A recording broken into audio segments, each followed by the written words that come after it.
Luke's in Manchester. Luke, what would you like to say? Yeah, well, basically, there's a few things. One, so I voted Leave and I actually helped the Vote Leave campaign.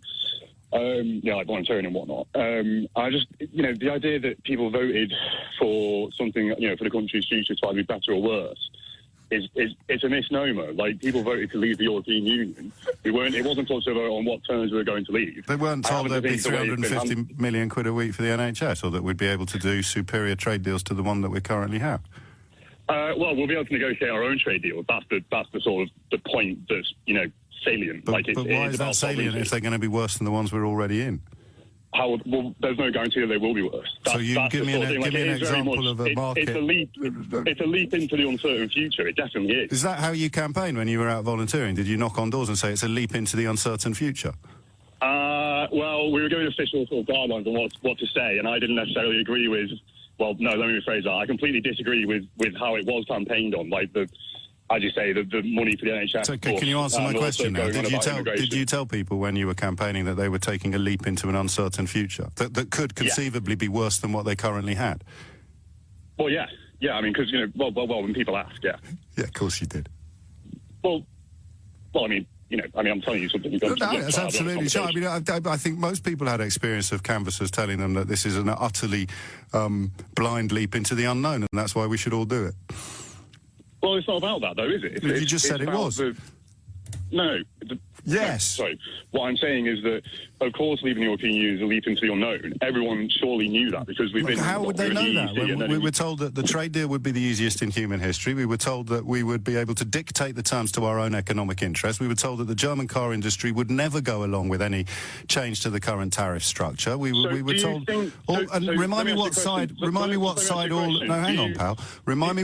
all of those arguments were on, because that was the campaign you were part of, which you're now claiming was actually built on telling people to take a leap into the unknown. One of us is being very dishonest here, Luke, and it's not me. What I said is that voting to leave the European Union is inherently a leap into the unknown.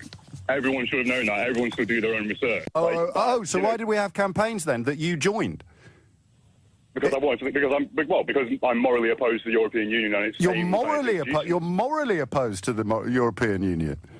Yeah. So what's the moralistic rationale for leaving it then?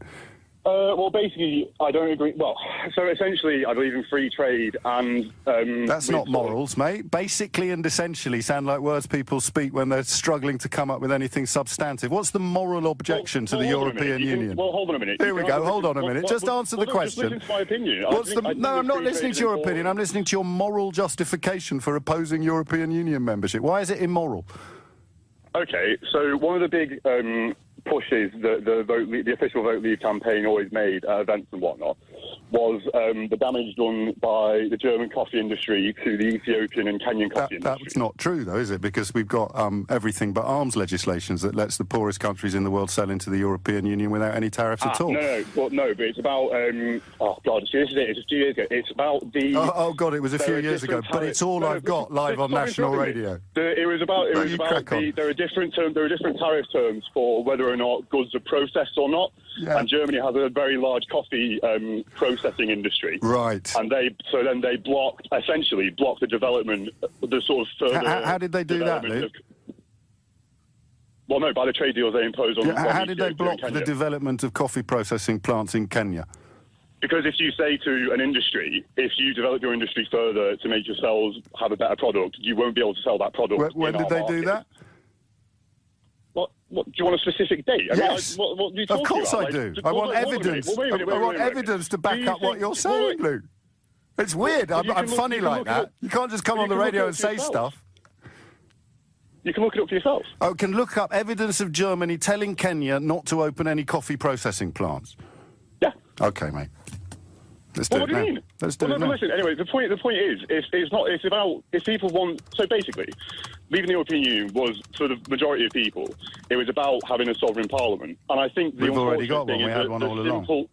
What should I? Where do I look it up? You are right. Where do I look it up? Right in the fact that a lot of the time when British governments brought in legislation that you would be unpopular. Where do I look it up, Luke? The EU. Where do I look it up? Pardon? Where do I look it up? Just search. Well, the difference in tariffs between processed goods and... No.